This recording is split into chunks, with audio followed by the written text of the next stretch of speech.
आसन बोली जिमा बरगढ़ जिल्लार पंचमुखी धवलेश्वर शिव मंदिर देवधरा के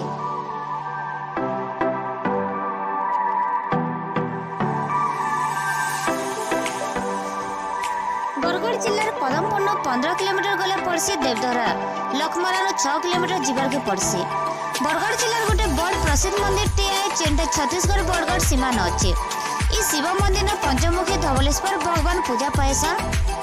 इस शिव मंदिर पदमपुर राय जमीदार राजेंद्र सिंह बरिया द्वारा 1929 मसीहा मोल होकर 1932 मसीहा सरीथिला।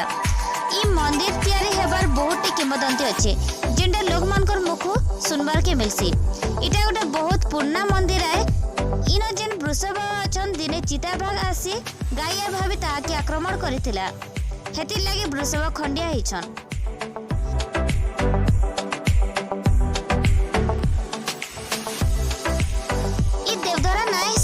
किंवदंती अच्छे जेनटा देवता माने आसी इन थिबा दरहान गाधुथिले बोली इतार ना देवधरा हिचे।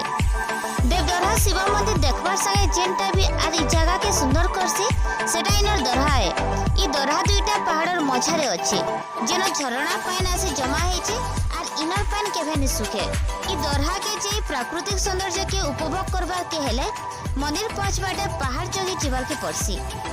ई मंदिर के शिवरात्रि मकर संक्रांति श्रावण सोमवार के बहुत दूरियानु भक्त माने आइसन बहुत भीड़ ऐसी और इन शिव भगवान सब भक्त मानकर मनोकामना के पूर्ण करसन बोली भक्त माने मानसिक करबार के इनके आइसन। तार संगे ई सुंदर प्रकृति थिबा